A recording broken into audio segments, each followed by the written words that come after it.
a little trip, take a little trip, take a little trip with me.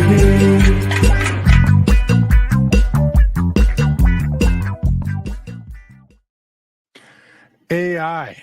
Does everyone have it? Is it just used for marketing? What is it all about? Hi, my name is Nate Johnson, and I'm the CEO and founder of GLCS, and this is the Driving Forward Podcast Tuesday Trip. Follow us on YouTube at Driving Forward PC. Follow us on LinkedIn for major content updates, including conferences. Follow Driving Forward on all major streaming platforms for content updates on events. Like, share, and comment. You can reach us at drivingforward@glcs.net. If you have any questions, comments, please feel free to reach out at drivingforward@glcs.net. I appreciate you tuning in today. There's lots of conversations lately on AI. Everyone seems to roll back. Well, not everyone, but in a lot of my conversations lately, everyone seems to default back to a marketing tool, whether it's ChatGPT, some sort of graphic AI tool, or another one is it's something that's being used to process invoices or email. That's a more of an outreach one. But primarily speaking, when I bring up AI, if I get an honest answer around it beyond Skynet, it's something around the lines of a marketing tool, which is great because largely I think in 2023, we saw a lot of people using it to write social media content and write various subject matter that ended up being related to marketing content, and that's wonderful. It can be produced quickly and meaningful content, whether you're a subject matter expert or not. You can produce some level of content out quickly. So I'm before I get into anything further, I'm not going to create a very long Tuesday trip here, but I wanted to spell a few things out real quick and take a minute to talk about the 4 types of AI, and then I'm going to circle back on the potential here, more about what we've seen in the last year, and maybe a little bit more on where we're going in 2024. And in 2025. So there's 4 types of AI, generally speaking. We've been in the reactive machine area for quite some time. This has been defined as or largely machine learning. You've heard that term probably many times. Reactive machines don't have memory.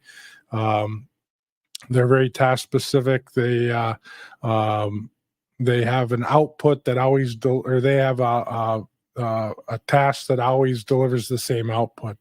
And to be clear, do not mix up RPA or robotic process automation with machine learning. They're not the same thing. RPA is not AI. If you have questions on that, feel free to raise it up. That's a whole nother discussion. A great example of a reactive machine is Netflix recommendation engine. So the Netflix recommendation engine is definitely powered by machine learning.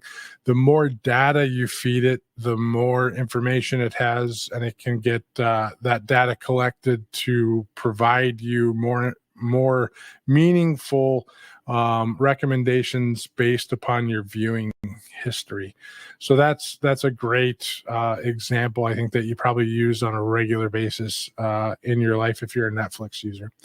So the second kind of AI is limited memory machines, and this is something that kind of became part of our daily lives in 2023 for most of us, at least. This imitates the way our brain works. It gets smarter the more data it trains on.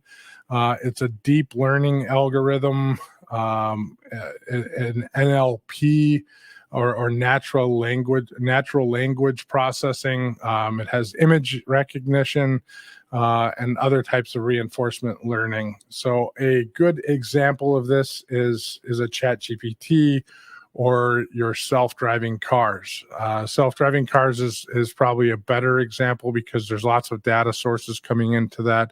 They know what's coming. They're identifying traffic lights. There's bumps in the roads. They're compensating for a variety of different things, more complex than just a ChatGPT direct-based system.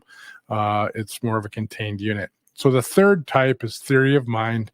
Theory of mind, and I'm not going to spend much time on 3 and 4 here. Theory of mind currently doesn't exist.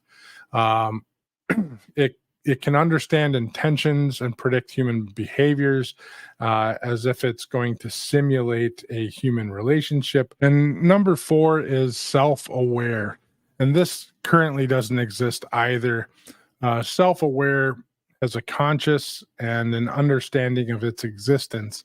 It can understand the world and how everyone has thoughts and emotions, and it can sense or predict others' feelings. So when you get into all of this, we're a long way off from, definitely from 4, debatably from 3, which is the theory of mind side. But really, when someone brings up AI, I feel like many times we get this linear thought around what you're currently looking at. I think it's important that when we speak about AI, that we understand what we're talking about and that we don't just make an assumption that we're speaking about a marketing tool or a machine learning tool, and that especially when we're speaking to a new solution that we may be looking at, that we're understanding what someone may be pitching as AI, and that it actually is AI and it's not just a buzzword that's being put out there. Equivalently, that when someone does have something that's cutting edge, that we're giving them the respect that they deserve in the fact that they're trying to bridge into something new, even though it may not be something that we agree with.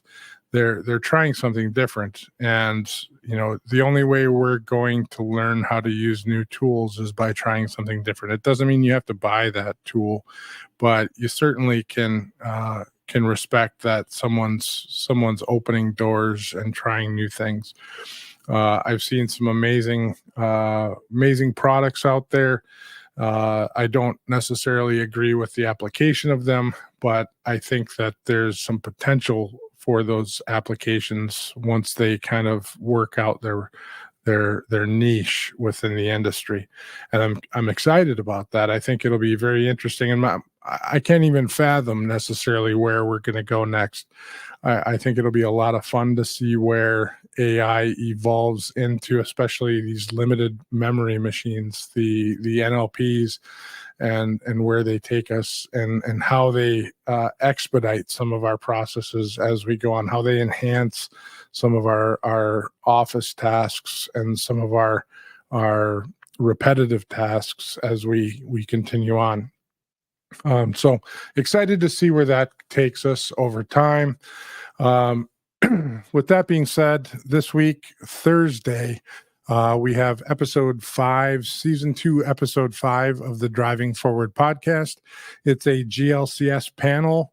The topic is supporting technology success in transportation and logistics. Largely, we'll be talking about a variety of different technology topics and supporting that technology within your organization. We'll have Susan Mayo, Mike Turner, Michael Demers, and Robert Bain on the panel, as well as myself. So very excited to have that crew on. That'll be on Thursday at 1:00 Central Time. So please tune in for that. Starting Monday of next week, Monday at noon Pacific time, Manifest. We'll have a variety of people out at Manifest. It'll be myself, Susan Mayo, and Robert Bain, assuming that Robert is not a papa by then. So if Robert is a papa, we'll be filling him in with someone else. But very excited to see everybody at Manifest. So we're looking forward to that. If you are around at Manifest, please feel free to reach out to me on LinkedIn. Be happy to get together with you there. So with that being said, we'll wrap up this Tuesday trip. Thanks for tuning in. Stay curious, stay informed, and keep pushing the boundaries of what's possible. Until next time, drive forward with purpose and innovation.